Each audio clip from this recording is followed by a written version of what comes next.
Ladies and gentlemen, we have officially reached a milestone in these episodes of Movie Tales because not only are we crossing off two bucket list people when it comes to our first viewing of them, we are crossing off our first full on musical.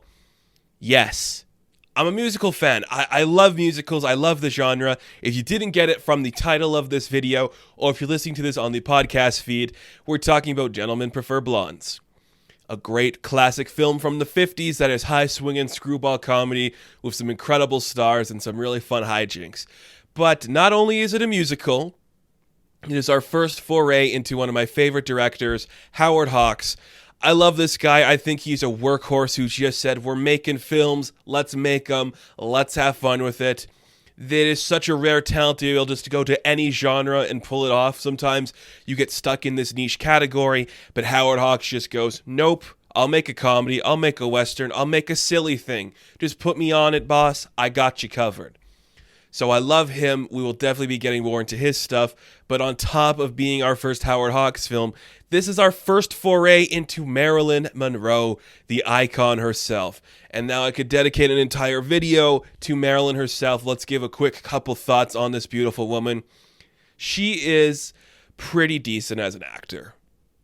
I will never say Marilyn is the best talent ever, put to screen.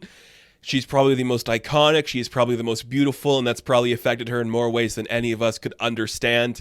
And I think she is just like the tragic case of the wrong place, the wrong time, where you just have everything that could go for you go wrong, and we still build you up to be this thing that you have become. And I like Marilyn. I respect her. I cherish her. I feel bad for some of her circumstances, but watching her in this film, I think you start to notice that something's a little bit going on there behind the scenes. And I still think she does a great job. I love Marilyn. I respect her. We'll talk about her again some other time in a bigger, grander detail. But Gentlemen Prefer Blondes, a big musical from the 50s starring Marilyn Monroe and the ever-talented, the most beautiful woman in Hollywood at this time. If you want my opinion, Jane Russell is the best. I absolutely adore her. I respect her. I love her. She is just perfect in this film. It's great. They just play two musical women just having a good time dancing about. Just two gals from Little Rock just going on a great swing, headed over to Paris to hang out, and they go on a cruise ship. And maybe Marilyn's got to keep some infidelities to herself because when she gets there, she doesn't want her new hubby to kind of like find out about who she could be or what she likes. And that is of course money. It's fun. This is just a standard 50s comedy. We have these powerful women, and I kind of like that we don't explicitly say that Jane Russell's interested in the sexual thing. When men, she's just like, yeah, we're going to be on a boat with a bunch of Olympic dudes. Hey, I could have fun with that. And she plays it off so sincerely, so incredibly fun that you buy it. It's kind of cool to see Marilyn as kind of like the more quieted one, where it's just like, hey, I'm just going to be in love with this guy who's giving me a lot of money. You can go over there and have fun. And the way they play off each other, just age-old friends just having a goof, it just works so well. And you love the chemistry between them. You love the interactions between them. It's just beautiful to see. Now, Marilyn Monroe's character, pretty much her arc throughout this is just that I'm going to go where the money is, which I kind of think they justify her characterization with this kind of like comment she makes later on towards the end of the film with Gus's father, where it's just like, you want your son to marry somebody beautiful. Of course, he doesn't have to, but it's a perk, isn't it? It's the same way when a woman wants to marry a rich man. So why would you bash me for wanting to fall in love but have the money as a perk? And I'm like, that's fine. Clearly, she does like Gus in some aspect. They get married at the end of the movie. And I think that kind of like goes against or juxtaposes everything she says when it came to Piggy. And Piggy, of course, being our old elderly dude, and he's just like, wants to get some Marilyn Monroe on him, which of course that's just standard. I get it. Of course I get it. I mean, look at Marilyn. It's fun. But it's just like she clearly just wants the diamonds from this guy. But she likes Gus, and I think that works for her character. It's like she learns to fall in love with Gus, not just for his money, but the money's a perk. I can't hate her for that. That's your entire thesis for this show. And there's another one there that Jane says, I think later on, it's like something about, I'm tired of like being played for the things men do to me, or just it was Marilyn. I think it's Marilyn that says it actually. Now that I'm thinking about it, it's something like men always tell me what to do. I don't want to do what men tell me to do. I'm just gonna do what I want. If it means falling in love with this guy, fall in love with that guy, it works. I buy it. I believe it. I think it's very fun to see. And I love Marilyn in this film, but you got to commend Jane Russell for playing against her and being that extra face in there where it's just like, look, Marilyn's going to be the eye candy. Gentlemen prefer blondes. We even get a scene where Jane wears a blonde wig and she acts out like Marilyn, which is very funny and very authentically cute. But Jane is just strong, committed, confident. She is just going in there. It's like, yeah, look, I'm going to have a party in the next room, have a couple drinks, grab some glasses. I'm just going to have a good time. Why should I worry about any of this? I got, Gus there protected Marilyn. She's going to protect me. I don't care. I'm just going to have a good time with it, have some fun.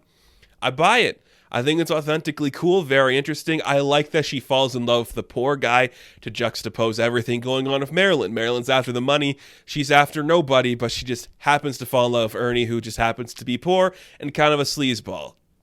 And, she's got some great one-liners in this. I'm not going to go through each and every one of them just because we could be here all day and we don't got that kind of time. But I love that in this era. And I know there's, people who say, it only took a certain point in time, pre-Ripley from Alien, women weren't really portrayed as, strong or confident or anything on film. That's not true. Since the creation of film, women have been portrayed as these confident, powerful people, but sometimes it gets bogged down because the man has to be portrayed in a certain way to make the woman look weaker. But Jane Russell in here, the entirety of this film, she is just confident. She is in control of every situation she's in.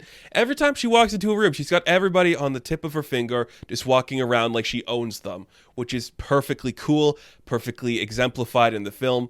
It's great to see. I like that a lot, and it is immensely funny.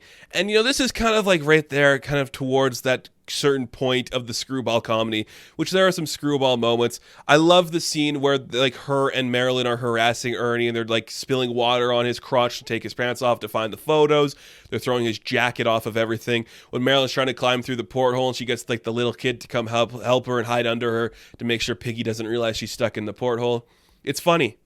It's like that classic kind of humor that just exemplifies it. And Marilyn, she's got talent. She really can stick through it. And sometimes you feel she's dragging on a sentence just because she's not focused or anything. But when she's going for it, she can go for it. And I think that's really cool. And having Jane just I love the scene.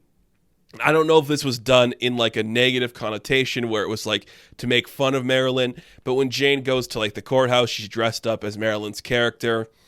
And she's just, making fun of that silly little voice she talks in and doing those silly moves.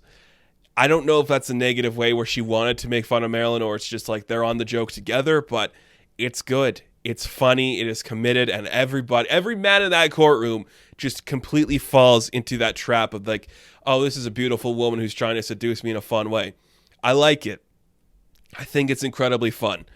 Now, some of you might not know this, but I really like fashion. I'm a fashion guy. I enjoy seeing that stuff. And I could talk about their dresses all day. I love the scene when they're coming to dinner. We got the orange and the green dresses they're walking down that stop the show. Those are beautiful. The beginning outfits when they're in the sparkling red numbers. Gorgeous. Absolutely gorgeous to see. My personal favorite is, I can't remember what point in the film Jane Russell wears it, but it's just the classic, long jacket, the white shorts and the blue top. It's just a simplistic look, like you're going to a tennis match or something. I think that is the best look for her. It is just beautiful. It exemplifies everything about her features. It looks great. I think that's just stunning. It's just a quiet, simple outfit that looks gorgeous and just plays into her features really well.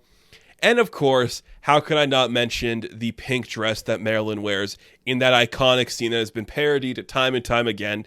We'll get to that in a bit here. I love the contrast from the red and the pink. It just works in a way you're not expecting it to work. You just think oh, these are just colors that shouldn't go together. They shouldn't, but it's just stunning to see them play off each other. Absolutely fantastic.